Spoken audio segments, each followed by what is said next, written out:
A reading from the book of Matthew, chapter 18, verses 10 through 35. See that you do not look down on one of these little ones, like the one that you might hear giggling in the background. For I tell you that their angels in heaven always see the face of my Father in heaven. What do you think? If a man owns 100 sheep and one of them wanders away, will he not leave the 99 on the hills and go to look for the one that wandered off? And if he finds it, I tell you the truth, he is happier about that one sheep than about the 99 that did not wander off. In the same way, your Father in heaven is not willing that any of these little ones should be lost. If your brother sins against you, go and show him his fault just between the two of you. If he listens to you, you have won your brother over. But if he will not listen, take one or two others along, so that every matter may be established by the testimony of 2 or 3 witnesses. If he refuses to listen to them, tell it to the church. And if he refuses to listen even to the church, treat him as you would a pagan or a tax collector. I tell you the truth, whatever you bind on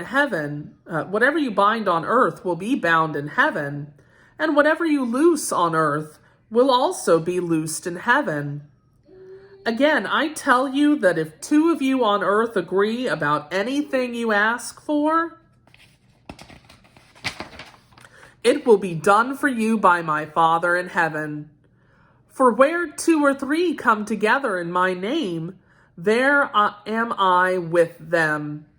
Then Peter came to Jesus and asked, Lord, how many times shall I forgive my brother when he sins against me? Up to 7 times?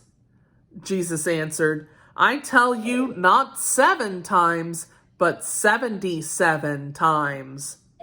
Therefore, the kingdom of heaven is like a king who wanted to settle accounts with his servants. As he began the settlement, a man who owed him 10,000 talents was brought to him. Since he was not able to pay, the master ordered that he and his wife and his children and all that he had be sold to repay the debt. The servant fell on his knees before him.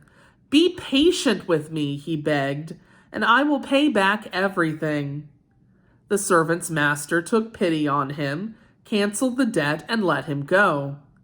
But when that servant went out, he found one of his fellow servants who owed him 100 denarii. He grabbed him and began to choke him. Pay back what you owe me, he demanded. His fellow servant fell to his knees and begged him, Be patient with me and I will pay you back. But he refused. Instead, he went off and had the man thrown into prison until he could pay the debt. When the other servants saw what had happened, they were greatly distressed and went and told their master everything that had happened.